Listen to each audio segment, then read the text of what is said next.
Hello mga kalingap! Welcome back sa aking YouTube channel, The Square Gen. So kung bago ka lang sa aking YouTube channel, huwag niyo pong kalimutang mag-subscribe at click the bell button para lagi kang updated sa ating mga bago upload na video. At huwag po natin kalimutan suportahan ng Team Kalingap sa pangunguna ni Kuya Val Santos Matubang, Ate Edna Vlog at syempre Kalingap Rob. At pagsuportahan din po ang aming mga kasamahan sa Team Kalingap. Nandyan po ang K-Boys, Kalingap Partner, Kalingap Reactor, at lahat ng charity vloggers sa buong Pilipinas na tumutulong sa mga kabayan natin ng lahat mga hirap. Suportahan po natin lahat, guys. So, ayun mga kalingap, it's our second day po. Wait lang mga, hiningal ako. Kasi kakatapos na po maligo, nagmamadali na po kami. Dahil paalis na rin po maya-maya po. At ayun po, kailangan po natin magmadali. Dahil ang travel agency or travel tour guide, syempre di naman nila tayo hihintayin, kaya kailangan natin magmadali. Pero bago yun, gusto ko lang po kayong i-update mga kalingap sa mga mangyayari po ngayong araw. So it's our second day dito po sa Vietnam, danang pangalawang araw po sa mga itinerary.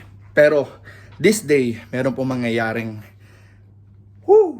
at last, sa wakas, sa mga naghihintay, sa mga medyo nalungkot nung nakaraang araw, ito po ang araw ng pagbawi.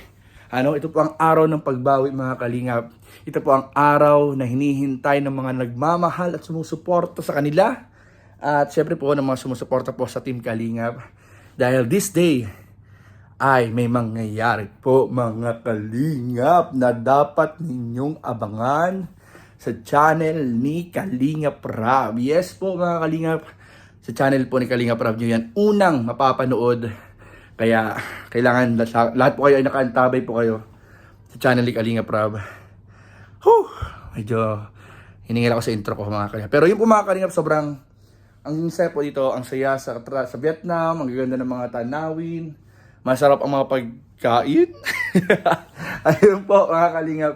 Basta marami pong magaganap ngayong araw na dapat ninyong abangan.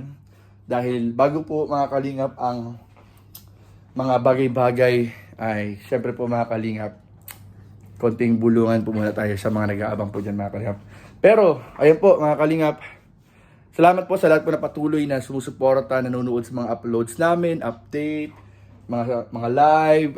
Ayun po mga kalingap, basta keep on supporting lang po mga kalingap at sigurado po hindi po kayo bibiguin ng Team Kalingap. And thank you po sa lahat po ng mga sponsors, supporters, lahat na nagmamahal. Kila Jomar and Carla, maraming po salamat. Dahil hindi po kayo nang iiwan at patuloy na sumusuporta mga kalingap. Maraming pong salamat. So ayun nga po mga kalingap, meron po mangyayari ngayong araw. And medyo malaylay po yung aming pupuntahan. Balita po namin ay makapalaban po tayo sa lakaran. Sa sobrang lamig. Kaya magamit ko na po yung regalo ni Kalingap Rob na jacket po mga kalingap.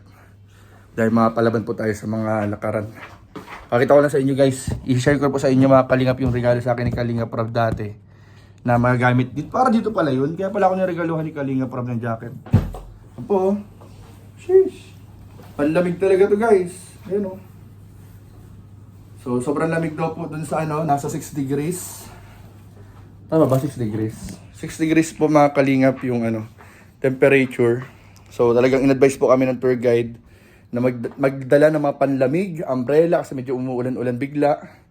And ang maganda po ngayon mga kalingap, yung kakainan daw po namin is international yung mga pagkain. So hindi lang siya Vietnamese food, meron po mga ibang pagkain doon. So makakabawi sa kainan ang ating mga kasamahan mga kalingap. And syempre po mga kalingap, abangan po ninyo kung ano po yung mga magaganap sa inaabangan natin. Inaabangan po ninyo. Kayong mga kalingap, ano yung sa tingin nyo magaganap kaya ngayong araw? So comment down below po mga kalingap, ano po yung sa tingin nyo magaganap. Ano naman to kaya itong tinutukoy na naman ni Kuya Jens? Kaya nababash si Kuya Jens kung ano-anong binubulong. Pero this time, ay mga kalingap, nangyayari na po siya. And ayun, sana po ay kami excited na kami ma-witness yun. Syempre bago yun ma-upload ni Kalingap Rob, mawi-witness muna namin yun. Kaya ang maganda po niyan mga kalingap, dapat talaga abangan sa channel ni Rob. Dahil pag na-upload ni Rob, mawi-witness na ninyo ang pagbabalik ang pagbabalik mga. Ang ganda ng view dito mga kalingap. Wait lang, tinan niyo po. So, ayan po mga kalingap. Ito po yung view namin dito sa hotel. Ayan, ito po yung sa Danang, Vietnam. Ayan po yung view namin dito sa hotel. Ayan po. Nakita niyo guys, hindi masyadong pa-traffic dito. Ayan oh, ganda oh. Marami pong mga motor. And may mga sasakyan pero pailan-ilan yung mga kotse. Pero pailan-ilan. Pero most of the motorcycle, the transportation mode po daw dito, sabi nung tour guide, mas marami po talaga ang motor kaysa po sa sasakyan. Kaya mapapansin po ninyo kahit anong oras na ay hindi pa rin po nagta-traffic. Ayun oh. Ano po siya, para po siyang province na city. Itong Danang pala, mga kalingap. So, ayun po. At tabangan po ninyo dito. Ayun oh. Baka nasa baba na sila mga kalingap. Ay, wala pa naman po. So mamaya-maya ay siguradong nandiyan na rin po yung service namin mga kalingap. So ayun nga po mga kalingap. Ano? So ang kasama ko dito sa kwarto po mga kalingap ay si Carl. So nailigo lang po si Coach Carl, si Kalingap Carl. At yun po. Kakatapos na din namin po mag-breakfast ni Coach Carl kanina. Ay, medyo hindi pinapawisan ako ng konti. Pero tuloy po tayo mga kalingap. So, hanap tayo ng, ito yung madadali natin. Actually, may just ko pala. May just. Kailangan meron tayo, ready tayo sa sa pang-ulan. Panyo. Ayan, dala na tayong panyo. Tapos yung, guys, magagamit ko na yung yung nabili ko dati. Magagamit ko na tong bonnet. Ayun o, bonnet. Ayan. Magagamit ko na siya. Ano pa ba? So far, yun lang po mga kalingap. Ito, yung relo natin. Yan, relo. Pwede na tayo mga kalingap. Baka makalimutan tayo. I-charge na ang mga gadget. Yan. Ang kagandahan po, mga kalingap dito sa namin, sa travel namin, isa lang po yung hotel. The whole travel po, isa lang po yung hotel. So, hindi na namin kailangang magpalipat-lipat po ng mga gamit. Kasi minsan po baga po yung mga travel na kapag malayo yung ibang itinerary ay lumilipat po ng hotel. So ngayon po hindi po kami lumilipat ng hotel. Ayun. Ay, guys, abangan niyo guys. Kung ano yung mga magaganap dun sa pinakamahabang zip line. Abangan po ninyo.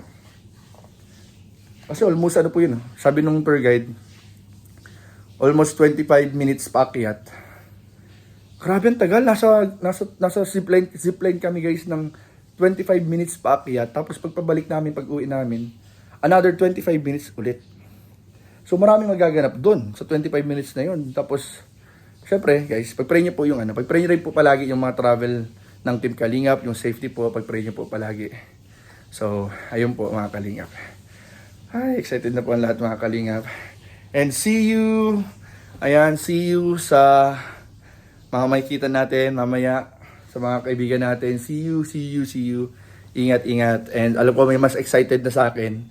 May mas excited pa sa atin. Sa mga viewers, sa akin, merong isang taong mas excited ng makita yung ating kaibigan. Isa pang kaibigan, mga Kalingap. Alam niyo po yan mga Kalingap. Kaya comment down below kung ano po masasabi po ninyo mga Kalingap. And syempre, keep on supporting us sa pag-marathon, panonood ng mga live, pag-share, and syempre po mga Kalingap, patuloy pong pag-suporta sa amin lahat. Maraming po salamat and hanggang dito lang po muna. Abangan niyo po ang mga next update natin sa ating mga susunod na live and upload. Maraming po salamat. God bless you. Loves you. Bye-bye.